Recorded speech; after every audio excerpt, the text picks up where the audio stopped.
Alors, mes amis, en lisant les textes que je vais vous commander, ça m'a reposé beaucoup. Et ça m'a permis de saisir à quel point on a une mission très fondamentale. Tous les humains. La parole du Seigneur me fut adressée. « Fils d'homme, je fais de toi un guetteur pour la maison d'Israël. » Pas un épieur, un guetteur. Hein? Celui qui se met en état de voir le danger venir. Celui qui se met en état de pouvoir protéger les frères, les sœurs contre eux-mêmes ou contre le malin qui vient tout mêler dans le quotidien de leur vie pour les amener là où Dieu ne les attend pas, mais que lui les possède. Lorsque tu entendras une parole de ma bouche, tu les avertiras de ma part. C'est commencer par écouter la parole qui vient de la bouche du Seigneur. Si je dis au méchant, tu vas mourir, et que tu ne l'avertisses pas, si tu ne lui dis pas d'abandonner sa conduite mauvaise, lui, le méchant, mourra de son péché. C'est pas une menace, c'est une révélation. Hein? Tu vas mourir si tu ne changes pas de comportement et d'attitude. La mort va entrer dans ta chair et dans ton être.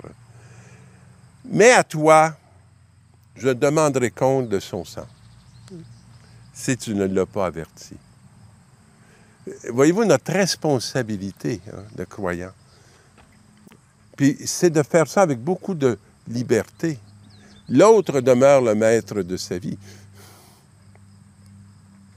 Au contraire, si tu avertis le méchant d'abandonner sa conduite, si dans le fond, si tu lui apprends le bien et le mal, grand défi pour notre génération. On n'apprend plus facilement aux jeunes générations la différence entre le bien et le mal. On a tout banalisé.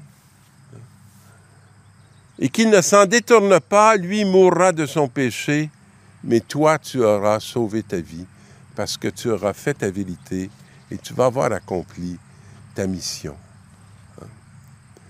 Tu pourras te sentir en peine de la mort de ton frère, sans te sentir, je dirais, coupable, parce que ce que tu avais à faire, tu l'as fait. Dans la deuxième lecture, Paul, « Frères, ne gardez aucune dette envers personne, sauf la dette de l'amour mutuel. » On ne peut pas se lever et pas penser à l'amour. On ne peut pas être en présence de quelqu'un puis de ne pas être conscient qu'on a trouvé des attitudes, des paroles, qui prennent leur source dans l'amour. Pas la nôtre, mais l'amour même qui est au cœur du Père, du Fils et du Saint-Esprit. Ce que dit la loi, tu ne commettras pas d'adultère, tu ne commettras pas de meurtre, tu ne commettras pas de vol, tu ne convoiteras rien. Ces commandements et tous les autres se résument dans cette parole. Tu aimeras ton prochain comme toi-même. Ce n'est pas des interdits. Hein? C'est des mauvaises directions. Et un couple te dit ça, ben, il y a quelque chose de plus important, c'est comment toi, tu vas être par rapport à ceux à qui tu parles. Vas-tu leur dire dans le désir de prendre un pouvoir, de prendre le contrôle de leur vie, de leur imposer une vérité qui serait une vérité qui vient d'abord de toi? Non. L'amour ne fait rien de mal pour le prochain. Donc, l'accomplissement parfait de la loi, c'est l'amour. Ce n'est pas l'accomplissement de la règle, c'est l'accomplissement de l'amour. Et l'Évangile, Jésus parle. « Si ton frère a commis un péché, va lui parler seul à seul et montre-lui sa faute. Ne l'étends pas, ne le répands pas, ne prends pas le téléphone ou va-t'en pas sur les réseaux sociaux pour dénoncer, pour faire ci, pour faire ça. Non, sois capable d'une intimité, sois capable d'un moment de vérité. Et s'il ne t'écoute pas, S'il t'écoute, ben, tu auras gagné ton frère. Mais s'il ne t'écoute pas, ben, prends encore avec toi une ou deux personnes afin que toute l'affaire soit réglée sur la personne, parole de 2 ou 3 témoins. Voyez-vous comment c'est pas diffamatoire, c'est relationnel, c'est communionnel. Et l'objectif, c'est pas que l'autre fasse que ce que tu veux, mais c'est que l'autre entre dans la vérité de sa dignité, hein, de sa profondeur d'être un enfant de Dieu. S'il refuse encore, bien, dis-le à l'Église. Il ne semble pas qu'il faut amener ça dans les médias. Dis-le à l'Église. Et s'il refuse d'écouter l'Église, considère-le comme un païen et un publicain. C'est pas un rejet, ça, pour moi.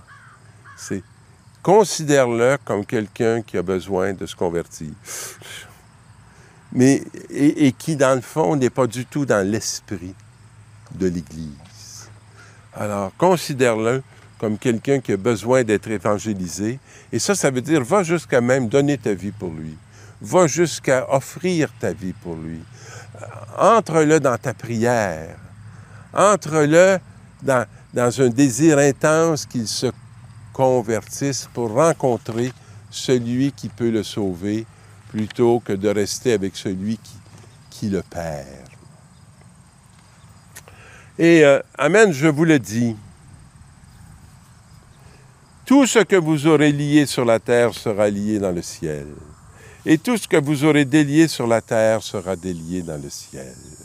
Alors, voyez-vous, il y a une correspondance entre le ciel et la terre. Ce n'est pas 2 mondes séparés. Ça opère ensemble. Et ce qui est lié comme étant un lien saint, ça s'accomplit dans le ciel. Et si tu dégages de son péché, si tu délies du nœud de son mal un être humain, ça se passe aussi dans le ciel. Lorsque 2 d'entre vous sur la terre se mettent d'accord pour demander quelque chose, ils l'obtiendront de mon Père qui est aux cieux. Et la grande demande, c'est demander l'Esprit Saint. Alors je demande que l'Esprit soit avec vous et que vous conduisiez vos frères et vos sœurs dans l'Esprit de Dieu chaque jour de votre vie. Bonne semaine!